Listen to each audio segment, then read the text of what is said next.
आणि आता मी जी कथा तुम्हाला सांगणार आहे ना ती इतकी शांत चित्ताने ऐकायची. 10-15 मिनिटं फक्त तुमची त्या कथेमध्ये घेणार आहे. आम्हाला आता सुदामा चरित्र बघायचं आहे. आपला कंठ इतका दाटून आला पाहिजे की ती कथा श्रवण करत असताना क्षणभरही आपल्या मनात दुसरे विचार येता कामा नये. एक दिवशीचा प्रसंग असा घडलेला आहे की श्रीकृष्ण परमात्मा बसलेले आहेत आणि श्रीकृष्ण परमात्म्याच्या डोळ्यामध्ये अश्रू आलेले आहेत. सुंदर प्रसंग आहे. मंत्रवेत्ता ब्राह्मण आहे. भगवंताने आजपर्यंत फक्त भक्तांच्या मनातला भावच बघितला. देव भावाचा भुकेला. तो भावाचा भुके, तो भावच खातो महाराज. जो भाव खातो तो देव. ज्याला भाव आवडतो. सुदाम परमात्मा आहे, गरिबी आहे, राहायला घर नाही आहे. घरात जर बसले तर असे सगळ्या चांदण्यावरती दिसायच्या. म्हणजे घरावर छत्र सुद्धा नाही त्या माणसाच्या. कुलोत्पन्न आहे, गरीब आहे, दारिद्र्य आहे.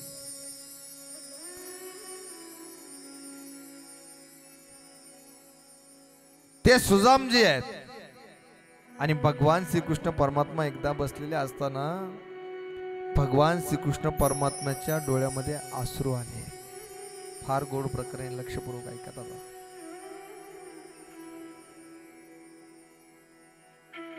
रुक्मिणी माता त्या ठिकाणी आल्या आणि रुक्मिणी माता म्हणते, प्रभू तुम्हारे आपके आंखों में आंसू.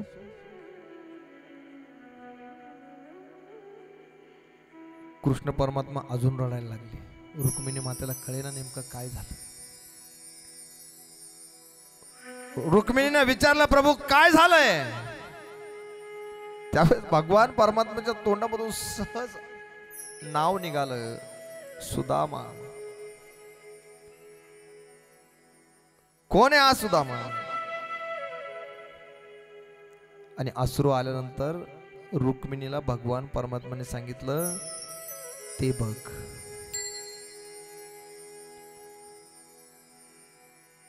अंतचक्षुची ताकद दिली. म्हणजे आपल्या आताचा विज्ञानवादी युगामध्ये व्हिडिओ कॉल आपण ज्याला म्हणतो ना, सांगितलं ते बघ. रुक्मिणीनं बघितलं आणि रुक्मिणीच्या सुद्धा डोळ्यात पाणी यायला लागलं. माणूस सगळं काही सहन करील पण दारिद्र्य कधी सहन करणार आहे. दरिद्र्य अजिबात सहन करणार नाही. कारण गरिबी आली, दारिद्र्य आली तर कोणीही बोलून जात, कोणीही ज्ञान पाजून जात. एखाद्याकडे पैसा असू द्या, ज्ञान नसलं तरी त्याला म्हणतात, शेठजी बरं चाललंय ना. आणि एखाद्याकडे पैसे नसू द्या, तो काय म्हणतो, त्याला विचारित सुद्धा नाही, ज्ञान भरपूर आहे तरी लोक काय म्हणतात, अरे तू असं कर, तू तसं कर. असंच महाराज. पैसा तेरे 3 नाम, परशा, परशु, परसराम. एखाद्याकडे काहीच नसू द्या, त्याला अख्खा गाव परशा म्हणत.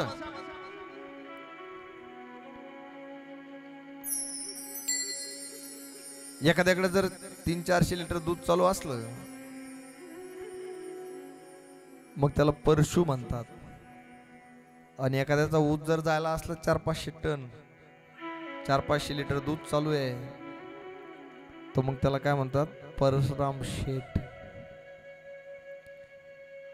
एखाद्याची गरीबाची मुलगी आहे, तिला कोणीच पाहत नाही, पण एखाद्या श्रीमंताच्या माणसाला पायाला ठेच जरी लागली तरी अख्खे म्हणतात, पाटील काय झालं, काय झालं.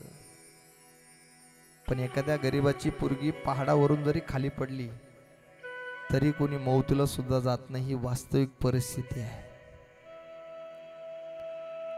आज भगवंताच्या डोळ्यामध्ये अश्रू आहेत, रुक्मिणी मातेच्या डोळ्यामध्ये अश्रू आहे. भगवान परमात्मा सगळ्यांवर सारखंच प्रेम करतो आणि नितांत प्रेम करणारा तो देव आहे. तो सगळ्यांवर सारखं प्रेम करतो. इतकी गरिबीची परिस्थिती आहे,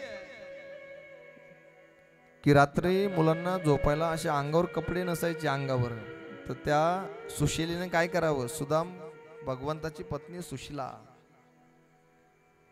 तिनं असं दुसऱ्याच्या घरी जावं, चुलीमध्ये जी गरम राख असते ना ती राख अशी टोकरीमध्ये घेऊन यावी आणि आपल्या पोरांच्या अंगाला चोळून द्यावी आणि तशीच पोरं खाली झोपून द्यावी.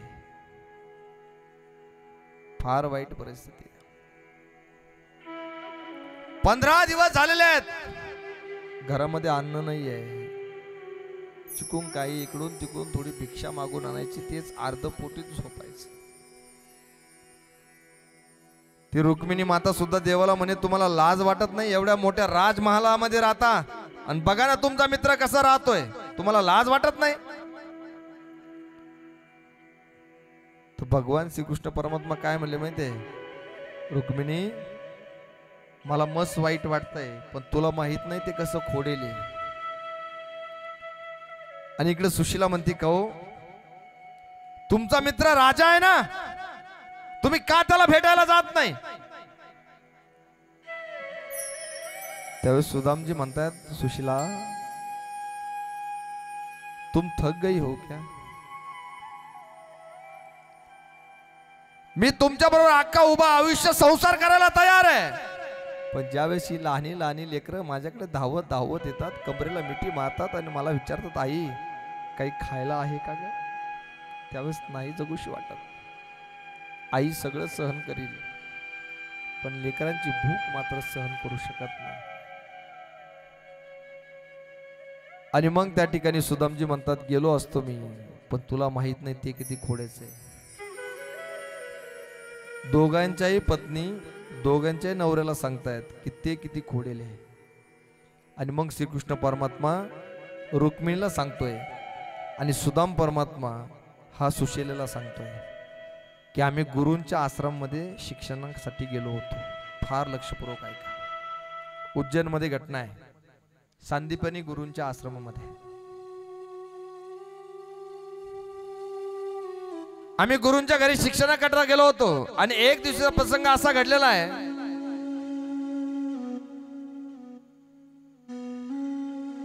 की भगवान परमात्मा त्या ठिकाणी सुदामाच्या समोर येऊन उभा राहिले आणि सुदामाला म्हणले, सुदामा मुझे भूख लगी है सुदामा, कुछ खाने के लिए लाना पड़ेगा.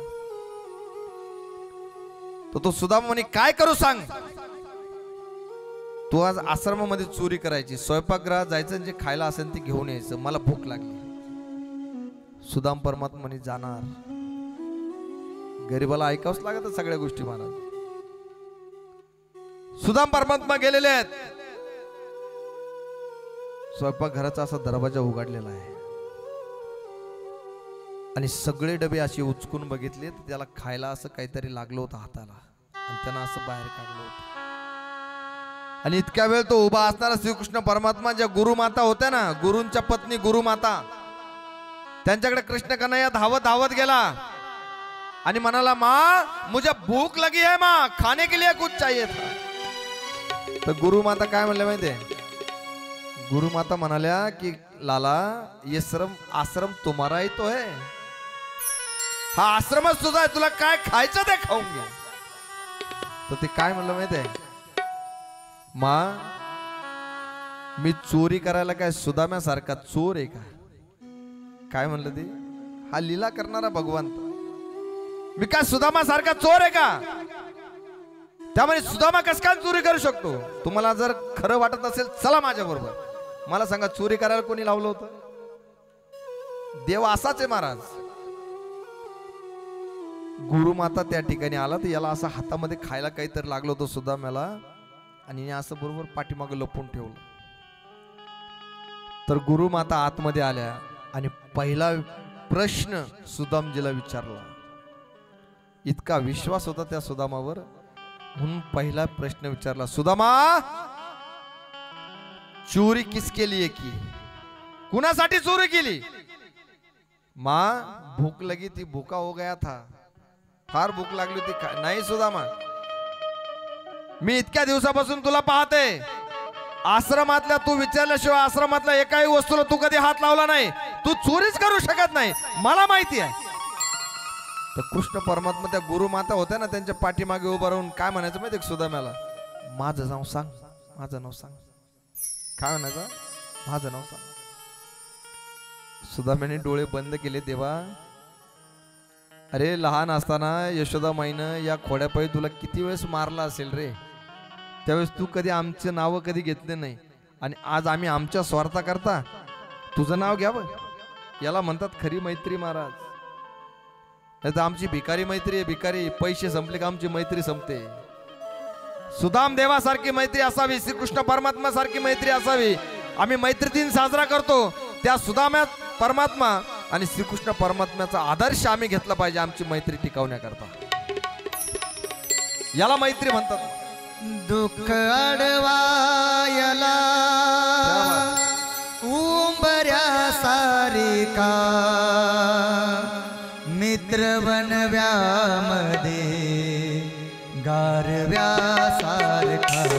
मित्र बनव्यामध्ये गारव्यासारखा. मित्र बनव्यामध्ये गारव्यासारखा. दुःख अडवायला उंबऱ्या सारखा. दुःख अडवायला उंबऱ्या सारखा. मित्र बनव्यामध्ये गारव्या सारखा. मित्र बनव्यामध्ये गारव्या सारखा. वाट चुकणार नाही जीवनभर कधी. वाट चुकणार नाही जीवनभर कधी. वाट चुकणार नाही जीवनभर कधी.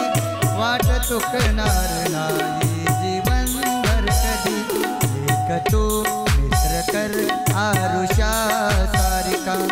एक तू मित्र कर आरुषा सारिका. मित्र बनव्यामध्ये जय हो. दुःख अडवायला उंबऱ्या सारिका. दुःख अडवायला उंबऱ्या सारिका. मित्र बनव्यामध्ये गारव्या सारिका. मित्र बनव्यामध्ये गारव्या सारिका. मित्र बनव्यामध्ये गारव्या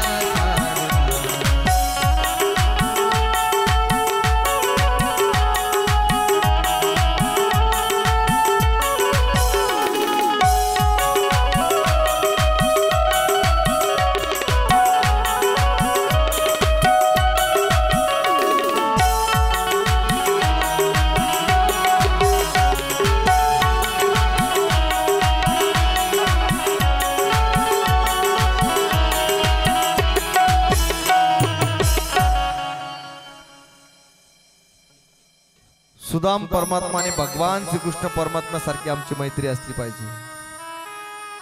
दुःख अडवायला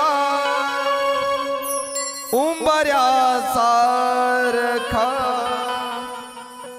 मित्र बनव्यामध्ये गारव्या सारखा. असा मित्र असला पाहिजे. आमची भिकारी मैत्री, आम्हाला मैत्री काय? आमचे पैसे संपले का आमची मैत्री संपून जाते. अशी तर आमची मैत्री आहे. तिथं गेल्यानंतर माताजींनी विचारलं की तू चोरी कुणासाठी केली? मला भूक लागली होती म्हणून चोरी केली. नाही सुदामा, आजपर्यंत तू आश्रमातल्या एकाही वस्तूला हात लावला तू चोरीच करू शकत नाही. आपलं सुद्धा तसंच झालंय. शिक्षक, एखाद्या शाळेतले शिक्षक बघा तुम्ही, एखादा गरीबाचं पोरग जर गेलं ना तिथं शिक्षकांकडं, आणि गरीबाचं पोरग जर म्हणलं ना गुरुजी मी घरी जाऊन येऊ का, तर गुरुजी काय म्हणतात? बस बस. आणि एखादं श्रीमंताचं जर पोरग गेलं ना, गुरुजी घरी जाऊन येऊ का, ये ना जाऊन. इथं तर खरी माती व्हायला लागली ना.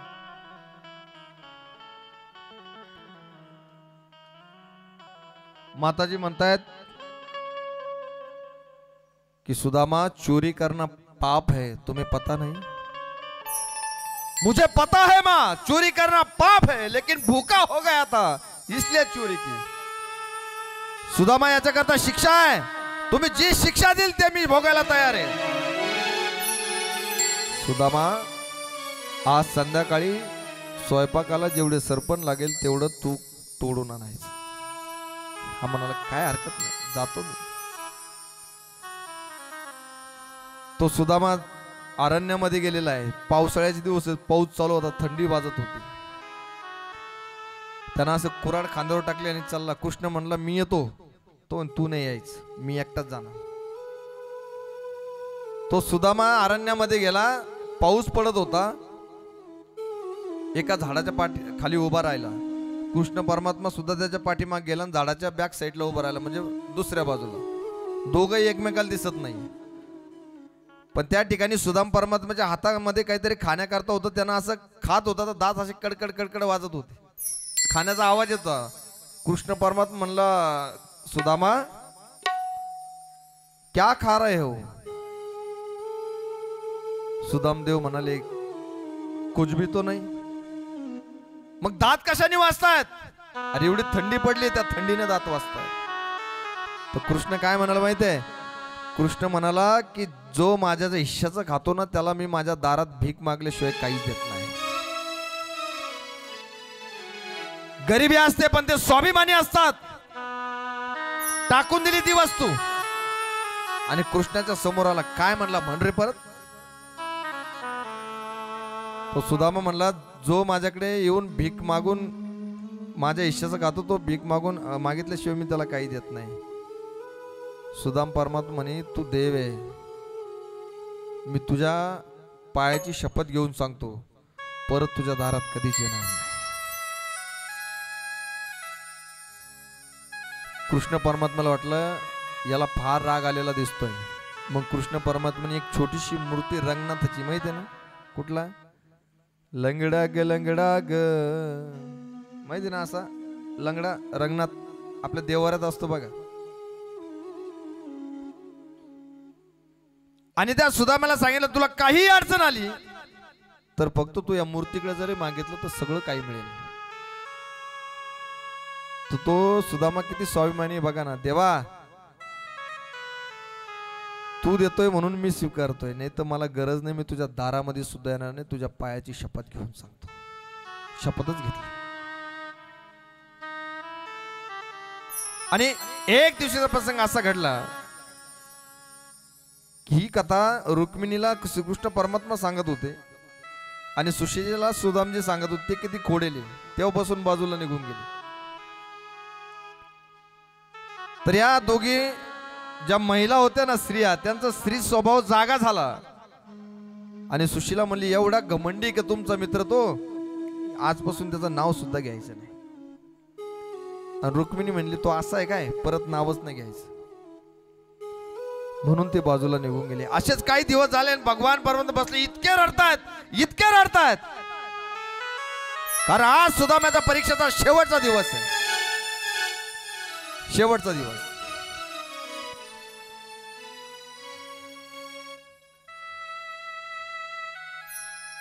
रुक्मिणी सांगितलं ते बघ. रुक्मिणी माताने बघितलं, दोघे रडायला लागले. प्रसंग असा घडला की त्या सुशेलेनी आपली चारही मुलं अशी जवळ घेतलेली. का? कारण घराला आग लागलेली होती. एक तर घर नाही, राहायला घालायला कपडे नाही, राहायला घर नाही, खायला अन्न नाही, असा असणारा तो बामण आहे. घराला आग लागली. ते सगळे लेकरं असे जवळ घेतलेले आहेत. पक्षीनी कशी आपले पिल्ल जवळ घेते, बरोबर आहे की नाही? त्या पक्षीनाच्या पंखाखाली एवढे पिल्ल मावतातच कशी हेच कळत नाही हो. 10-10, 20-20 पिल्ल असतात. ती कुठं ठेवते तेच काही कळत नाही. तिनं बांधल घरट दिला विसावा निवारा. तिनं बांधल घरट दिला विसावा निवारा. घेऊन या पंखा खाली भरविला मुखी चारा. ओढ रक्ताला लागली लागे साहुल फुटाया. आज घायाळ पक्षी जाई पिलाना बेटाया. माय मंदिर हलले लागे कळस सुटाया. आज घायाळ पक्षी जाई पिलाना भेटाया. ती पक्षी नाही महाराज, एकटे आपले सगळे पिला अशी पंख खाली झाकून ठेवते. आज सुशीली सुद्धा तीच परिस्थिती आहे. सगळे मुलं असे तिने असे धरून ठेवले होते. का? कारण त्या आगीचा स्पर्श आपल्या मुलांना होऊ नये म्हणून. आणि अशी घटना घडली की त्या आगीनं एका मुलाच्या पायाला स्पर्श केला. त्या रुक्मिणीची सुशीलेची तळपायाची आग मस्तकात गेली. आणि त्याच वेळेस सुदामजी त्या ठिकाणी आले आणि सुशीला म्हणतात, आग लावा तुमच्या त्या कृष्ण कन्हैयाला, त्या देवाला आग लावा. तर सुदामजी काय म्हणले माहितीये, सुशीला आज तूने लाला को दिया नहीं जलाया. तर ती म्हणली अख्ख्या घराला आग लागली आणि त्या दिव्याचं काय घेऊन बसलात तुम्ही. तर हा किती साधारण सरळ माणूस बघा ना. तू काय म्हणला माहितीये, सुशीला तूने लाला को दिया नहीं लगाया इसलिए उसने दिया लगवा लिया. म्हणजे तू लालाच्या समोर दिवा लावला नाही ना म्हणून त्यानं लावून घेतला. अख्खं घर पेटलेलं होत. आणि नकळत लक्ष त्या रंगनाथाच्या मूर्तीकडे भगवान त्या सुदाम्याचं गेलं. तिने का लंगडा रंगनाथ होता, त्याची मूर्ती दिली होती कृष्णाने. तर साक्षात त्या मूर्तीमधून डोळ्यामधून अश्रू येत होते, अश्रू. तो काय म्हणला माहितीये, देवा अरे माझ्या करता रडतो, माझ्या करता रडू नको देवा. वाटलंच तर मी माझी शपथ मागे घेतो, तुला उद्या भेटण्याकरता येतो. सुशीलेला सुद्धा आनंद झाला. सुशीला काय म्हणते माहिती, आप जा रहे हो, जात असतात एक काम करा. काय? काहीतरी खायला घेऊन जा. सुदामजी म्हणले अरे 15 दिवस झाले आपल्या घरामध्ये खायला अन्न नाही, कधी अन्न शिजलं नाही, आणि काय न्यायचं आहे. मग एक तंदूल म्हणजे असे वाटीभर तंदूल दिले. आपण पोहे म्हणतो ना, श्रीकृष्ण परमात्म्याला पोहे दिले होते, ते तंदूल म्हणतात, आपण त्याला तांदूळ म्हणतो. ते तंदूल ते दिले. पण ते बांधावं कुठं, कारण 17 ठिकाणी ते धोतर फाटलेलं होतं. सुशीला म्हणे तिथं गेल्यानंतर जर देवाने विचारलं की मला वहिनीनं काय दिलं खायला, तर तुम्ही काय सांगशाल. म्हणून हे घेऊन जा. आणि म्हणून ते एका धोत्राच्या जिथं चांगलं धोतर होतं ते बक्क बांधलं आणि सुदामजी निघाले होते. घनश्याम तुम्हें ढूंढने जाए कहाँ कहाँ. घनश्याम तुम्हें ढूंढने जाए कहाँ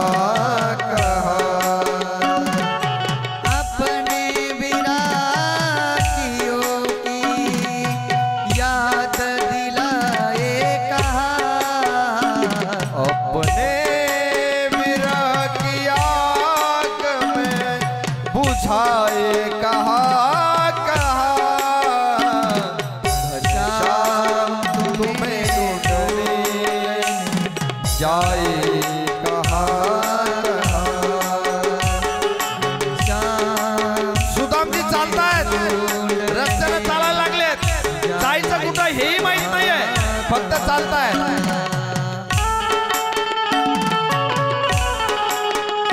जय हो.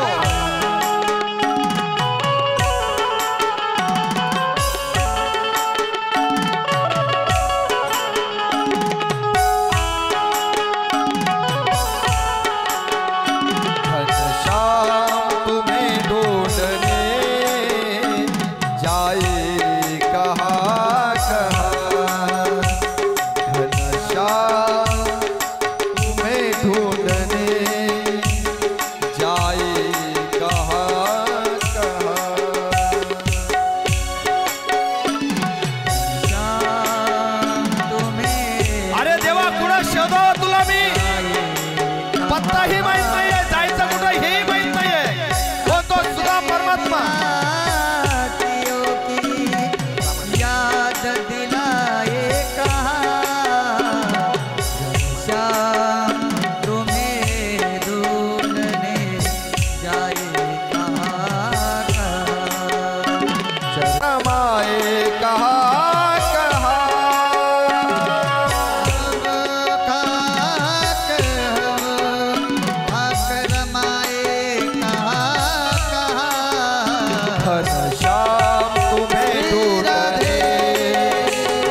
जाए कहाँ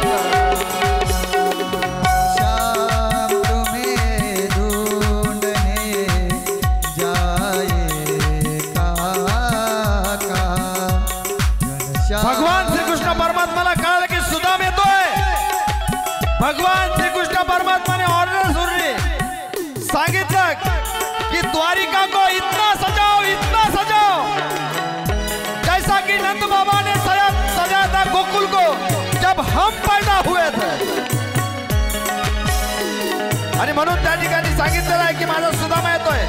सुदामाला हेही माहित नाही की जायचं कुठे, पत्ताही माहित नाहीये, पण फक्त देवाची वाट पाहण्याकरता जातोय, देवाला भेटण्याकरता जातोय.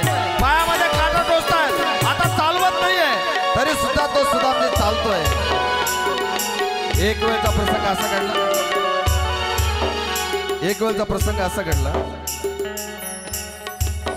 की सुदामजी त्या ठिकाणी आल्यानंतर एका झाडाच्या खाली झोपलेला आहे. झोप लागली त्याला, चालवत नव्हतं, पाय दुखायला लागले. करणार काय, कुठं बसणार, कुठं उठणार, कुठं जायचं हे काहीच माहित नाही त्या देवाला. आणि म्हणून त्या ठिकाणी भगवान श्रीकृष्ण परमात्म्याने गरुडाला बोलवून सांगितलं, जा माझा सुदामा त्या ठिकाणी झोपलेला आहे, त्याला उचलायचं, इकडे घेऊन यायचं, पण त्याला कळू द्यायचं नाही. त्याला जर कळालं तर तो तुझ्या बरोबर येणार नाही, कारण गरीबाकडे गाडी नसली तरी चालतं, पण दुसऱ्याच्या गाडीवर बसत नाही. त्याला सवय ते तुझ्या गाडीवर बसणार नाही. म्हणून त्या ठिकाणी गरुडाने काय केलं, त्या सुदाम परमात्म्याला उचललं आणि अलगद त्या बेट द्वारकाच्या आतमध्ये आणून सोडलं. इकडे लक्ष द्या, त्या बेट द्वारकामध्ये आणून सोडलं. दुसऱ्या दिवशी सकाळी याला जाग आली तर असं पाहायला लागलं, इकडं पाहतोय तिकडं पाहतोय, त्याला काहीच कळना. अरे विचारलं, ही नगरी कोणती? म्हणे द्वारका नगरी आहे कृष्णाची. तो म्हणला, एवढ्या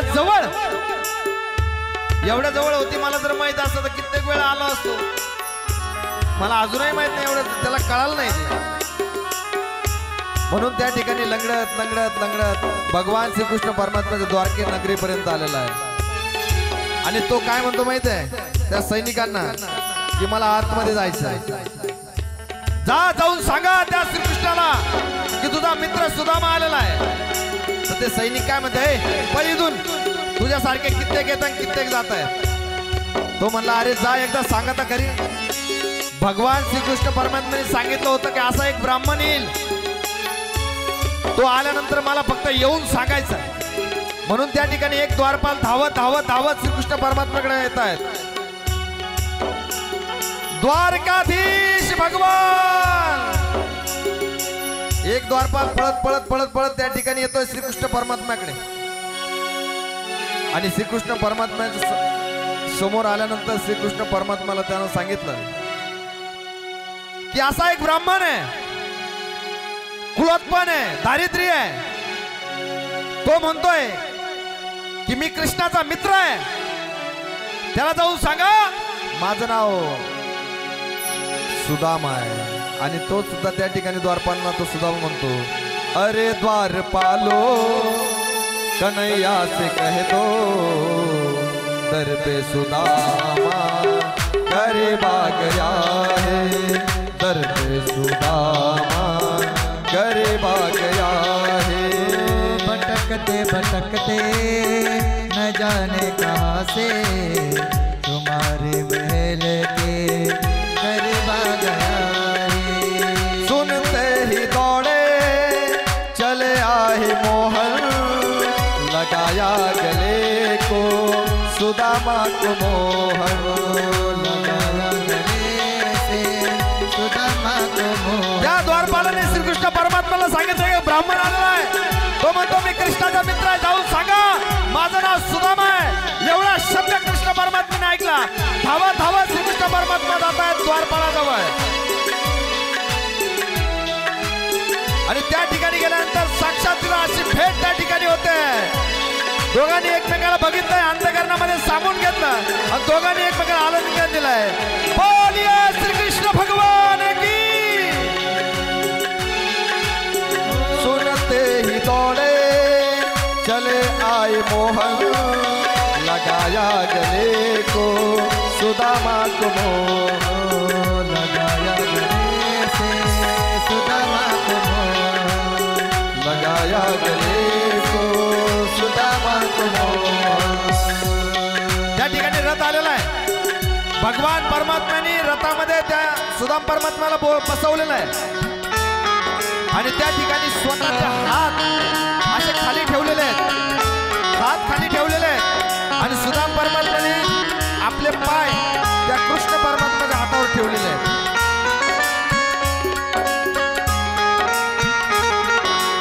ज्यावेळेस ठेवले ना त्यावेळेस भगवान श्रीकृष्ण परमात्म्याला त्याचे पाय धुण्याकरता पाणी नव्हतं, तर स्वतःच्या नयनांनी भगवान श्रीकृष्ण परमात्म्याने त्या सुदामाचे पाय धुतले पार आणि त्या ठिकाणी ज्यावेळेला आसनावर बसवलं, रथामध्ये बसवलं, हुआ रुक्मिणी को बड़ा ही अचंबा ये मेहमान अजब आ गया है, मेहमान अजब आ गया है।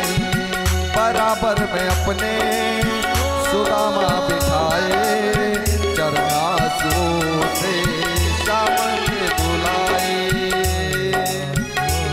ताली बजाओ ताली।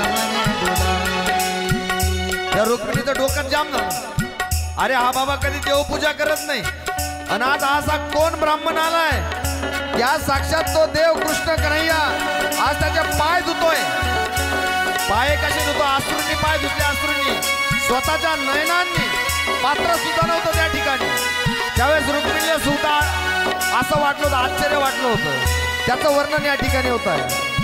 हुआ रुक्मिणी को बड़ा ही अचंबा ये मेहमान कैसा अजब आ गया है, ये मेहमान कैसा अजब आ गया है। सुनते ही दौड़े चले आए मोहन गले से सुदामा को मोह सुनते ही दौड़े हो, क्या बात है?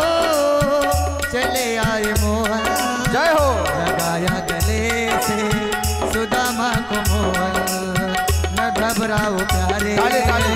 जरा तुम सुदामा न घबराओ प्यारे जरा तुम सुदामा, खुशी का समा तेरे करीब आ गया है, खुशी का समा तेरे करीब आ गया है।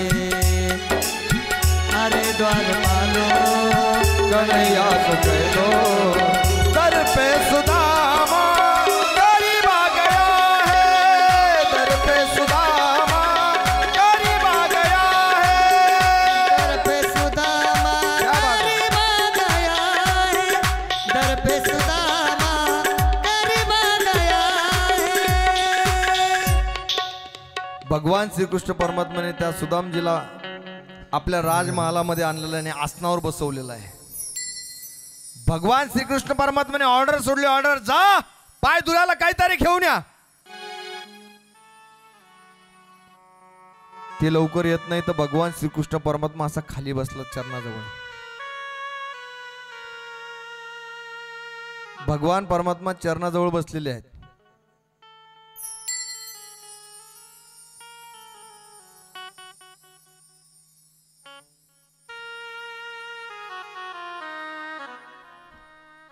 असे खाली चरणाजवळ भगवान परमात्मा बसले।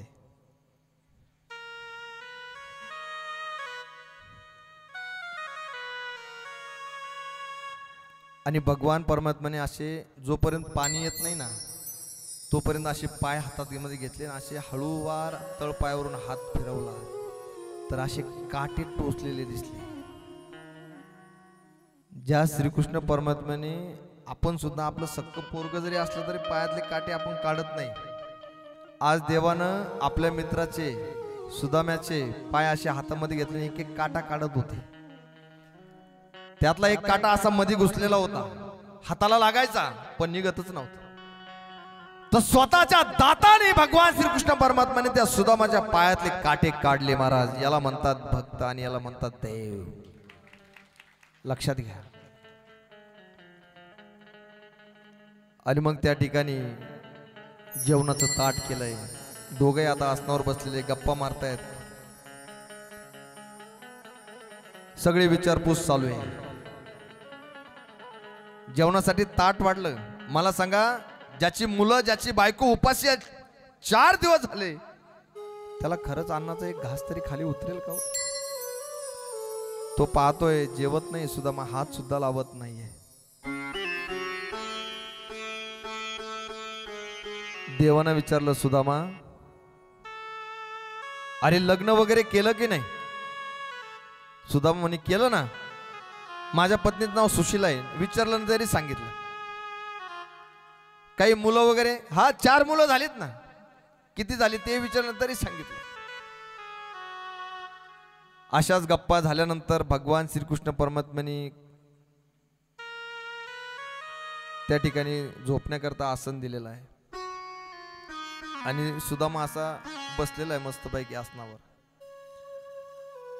आणि श्रीकृष्ण परमात्मा ने पहिला प्रश्न विचारला, सुदामा मेरे भाभी ने कुछ खाने के लिए दिया है या नहीं?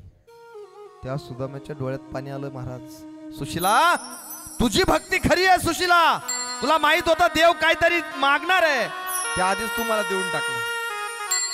पत्नी सुद्धा अशीच असावी लागते महाराज.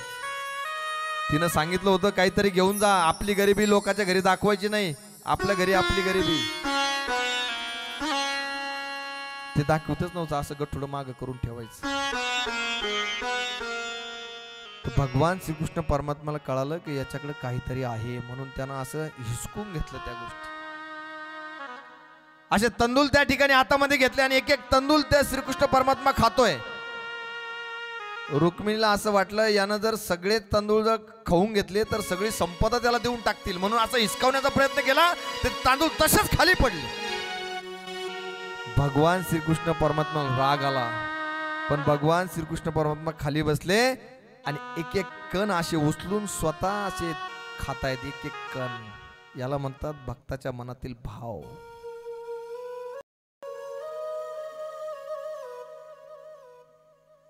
आणि मग तो दिवस विश्रांतीचा गेला. जसं जसे ते कण्या खात होते ना, तसे तशी इकडे सुदामाची संपत्ती वाढत होती, संपदा वाढत होती. त्याला कळालंच नाही. दुसऱ्या दिवशी त्या ठिकाणी सकाळी सकाळी सुदामजीला विचारलं देवानी का आता कधी जायचं? सुदामजी म्हणतो, काय मित्र आहे, एखादा म्हणेल राय 2-4 दिवस, आणि हा म्हणतो कधी जायचं. भगवंताला सुद्धा काळजी आहे, कारण सुशीला सुदाम परमात्म्याला जेवण घातल्याशिवाय कधी जेवायला बसली नाही. आज 4 दिवस झाले, ती सुद्धा उपाशी. आज 5वा दिवस आहे. शेवटी भगवंताला काळजी आहे ना भक्ताची. मग देव म्हणतो, अरे घरी काय जाणार आहे? सुदामजी म्हणतो, काय मित्र आहे असा, म्हणायचं नाही याने 2-4 दिवस राय, आता काही काळजी करू नको. हा म्हणतो जाय. सुदामजी म्हणला, मला आज निघावं लागतंय. बरं जा. बरं ते आमचे जे कपडे घातलेले आहेत ना शुभ्र, तेवढे काढून ठेवी, आणि तुझे कपडे मस्त इस्त्री करून ठेवलेले आहेत ते घालून निघून जा. सुदामजींनी कपडे घातले आणि निघालं. सुदामजीला वाटलं काय देव आहे, सुशीला आता काय विचारेन, कशा करता गेले, काय करता गेले, आणि तसेच आले. पण जाऊ दे, मी काय त्या कामाकरता आलेलो नव्हतो, मी फक्त माझ्या मित्राला भेटण्याकरता आलेलो होतो. म्हणून त्या ठिकाणी सुदामजी निघालेले आहेत परत आपल्या घराकडे. घनश्याम तुम्हें ढूंढने जाए कहाँ कहाँ. ताली बजाओ, ताली. तुम्हें ढूंढने जाए कहाँ कहाँ. ओ घनश्याम तुम्हें ढूंढने जाए कहाँ कहाँ. श्याम तुम्हें ढूंढने जाए कहाँ कहाँ. आणि मग त्या ठिकाणी भगवान सुदामजी निघालेले. सुदाम परमात्मा घरी आले आणि घरी आल्यानंतर बघतात तर काय, मोठं नगर त्यांना दिसलं. नगर मोठं. आता मोठं नगर दिसल्यानंतर मोठं नगर त्यांना दिसलं. मोठं नगर दिसल्यानंतर भगवंताने विचार केला, अरे आपण का दुसरीकडे आलो काय, रस्ता चुकलो का काय? सुदामजीला कळालंच नाही. सुदामजीला कळालं नाही म्हणून तिथं आल्यानंतर ते तसेच मागे फिरले, पण त्यांची मुलं धावत धावत गेली. बाबा बाबा. सुदामजीला वाटलं आपल्याच पोरांचा आवाज आहे, नेमकी ओळखू कशी आहे ना. इतके सुंदर सोन्या नानाने मढवलेले होते, नवीन कपडे घातलेले होते, ते कळालंच नाही सुदामजीला. सुदामजी म्हणले तुम्ही माझे पोरच नाही. सुदामजी निघाले आणि तेवढ्याच बायको पळत आली.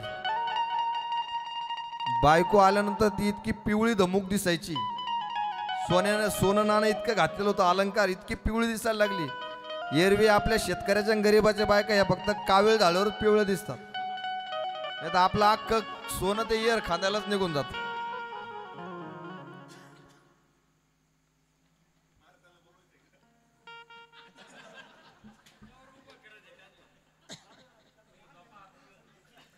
असू दे असू दे असू दे, तुमचं राखण आहे. तुमच्या पाठीमागून कोणी आक्रमण करू नये म्हणून ते उभं आहे. चला आता ड्युटी संपली, चला, कारण ओव्हर टाइमचा पगार आम्ही देत नाही. सुंदर पात्र या ठिकाणी रंगवलेली होती. द्वारपालांकरता एकदा टाळ्या वाजवायच्या आहेत. सुंदर. आणि म्हणून त्या ठिकाणी त्याला कळालं आणि सुदामजीने विचार केला, अरे देवा, या कामाकरता मी आलो नव्हतो, पण तू मला सगळं देऊन टाकलं. सगळी संपदा मला त्या ठिकाणी देऊन टाकली. आणि एक लक्षात घ्या बरं, भगवान श्रीकृष्ण परमात्म्याने एवढी संपदा देऊन सुद्धा सुदामजीच्या अंतःकरणापासून कधीच भगवंत वेगळा झाला नाही. नाहीतर आमच्याकडे थोडी संपत्ती आली तरी आम्ही फुगीर होऊन जातो, आम्ही देवाला ओळखीत नाही, मंदिरातही जात नाही, दुःख आलं का आम्ही निघतो. आजची परिस्थिती सुदामजीची. एवढं सुद्धा होऊन सुद्धा ते अंतःकरणापासून भगवंताला जपत होते. आपण सुद्धा अंतःकरणापासून जप केला पाहिजे. एकदा त्या भगवान परमात्म्याचं भजन करू, म्हणजे आपण एकदा पुढं कथेला निघू. श्री कृष्ण गोविंद हरे मुरारी, हे नाथ नारायण वासुदेव.